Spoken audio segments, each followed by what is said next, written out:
Assalamualaikum warahmatullahi wabarakatuh. Alhamdulillah, puji syukur kehadirat Allah Subhanahu wa taala sehingga kita dapat bertemu pada perkuliahan daring Ilmu Tasawuf kelas A tanggal 26 November 2021. Sebelumnya saya ucapkan terima kasih kepada Ibu Umil Kulsum MPD selaku dosen pengampu mata kuliah Ilmu Tasawuf dan rekan-rekan yang saya cintai dan saya banggakan, mahasiswa Ilmu Tasawuf kelas A. Perkenalkan, kami dari kelompok 10 dengan beranggotakan saya Muhammad Irsyad Arkan, NIM 41201118, dan rekan saya Inka Sabila, NIM 41200070. Di sini kami akan membahas tentang materi hal ihwal hal, makna fana, baka, ittihad, hulul, dan wahdatul wujud. Kita akan membahas dengan 4 subbab yang ada, yaitu yang pertama fana dan baka, yang kedua ittihad, yang ketiga hulul, dan keempat wahdatul wujud. Fana dan baka. Fana adalah lenyapnya sifat-sifat basyariah, akhlak yang tercela, kebodohan, dan perbuatan maksiat dari diri manusia. Sedangkan baka adalah kekalnya sifat-sifat ketuhanan, akhlak terpuji, ilmu pengetahuan, dan kebersihan diri dari dosa dan maksiat. Tokoh fana dan baka adalah Abu Yazid al-Bustami yang wafat tahun 874 Masehi. Ia disebut-sebut sebagai Sufi yang pertama kali memperkenalkan paham fana dan baka.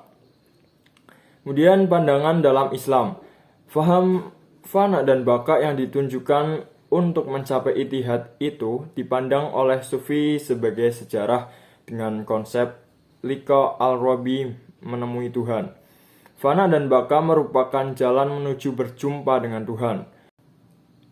Hal ini sejalan dengan firman Allah Subhanahu wa taala dalam Quran surat Al-Kahfi ayat 110 yang berbunyi, "Faman kana yarju liqa'a rabbih falya'mal 'amalan shalihan wa la yusyrik bi ibadati rabbih ahada."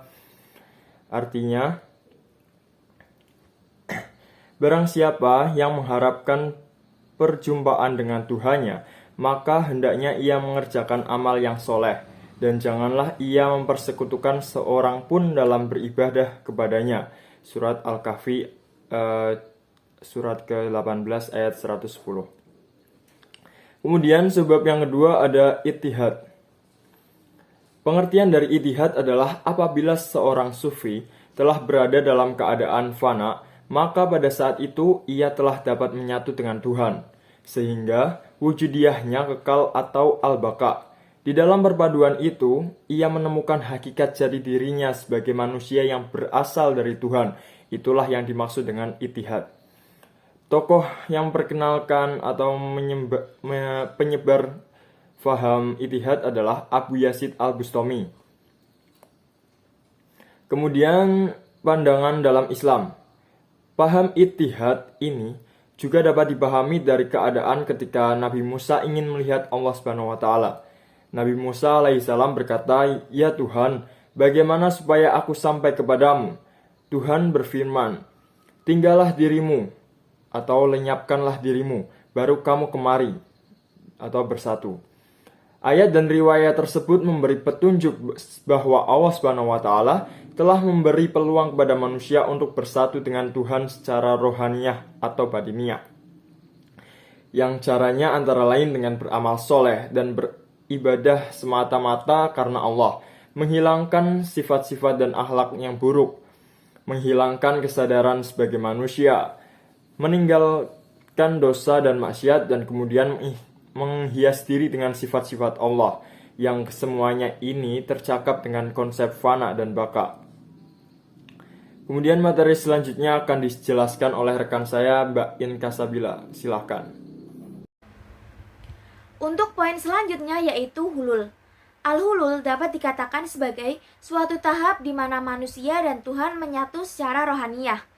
Hulul diajarkan oleh Husain ibnu Mansur al-Hallaj, lahir di kota Persia pada tahun 858 Masehi. Menurut pemikiran tasawufnya, ia mengatakan bahwa aku ingin untuk tidak mengingini dan aku tidak ingin dari Tuhan kecuali Tuhan. Dari ucapannya yang telah ganjil adalah ketika ia mencapai itihad. Maha suci aku, maha suci aku, maha suci aku. Paham al-Hallaj dapat dilihat dari tafsiran mengenai kejadian Adam dalam Al-Quran surat Al-Baqarah ayat 34. Dan ingatlah ketika kami berfirman kepada para malaikat, sujudlah kamu kepada Adam, maka sujudlah mereka kecuali iblis. Ia enggan dan takabur, dan ia termasuk golongan orang-orang kafir. Sebenarnya antara itihad dan hulul terdapat perbedaan. Dalam itihad yang terlihat adalah hanya satu wujud, sedangkan dalam hulul sebenarnya ada dua wujud tetapi bersatu dalam satu tubuh. Untuk poinnya selanjutnya yaitu hal ihwahal mengenai wahdatul wujud.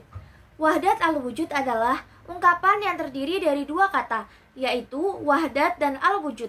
Wahdat artinya sendiri, tunggal atau kesatuan, sedangkan al-wujud artinya ada. Dengan demikian, wahdat al-wujud berarti kesatuan wujud. Paham wahdatul wujud ini dibawa oleh Muhyiddin Ibn Arabi yang lahir di Murcia, Spanyol di tahun 1165. Baginya, wujud atau yang ada itu hanya satu. Wujudnya makhluk adalah ain wujud holik. Pada hakikatnya tidaklah ada pemisahan antara manusia dan Tuhan. Paham wahdatul wujud mengisyaratkan bahwa pada manusia terdapat unsur lahir dan batin, dan pada Tuhan pun juga ada unsur lahir dan batin. Dalam wahdatul wujud ini yang terjadi adalah bersatunya wujud batin manusia dengan wujud lahir Tuhan. Baik, terima kasih Mbak Inka Sabila atas pemaparan materinya. Alhamdulillah presentasi dari kelompok kami telah selesai, dan apabila ada perkataan yang kurang berkenan di hati rekan-rekan semua, mohon dimaafkan. Dan sesi diskusi akan kita laksanakan di WA Group seperti biasanya.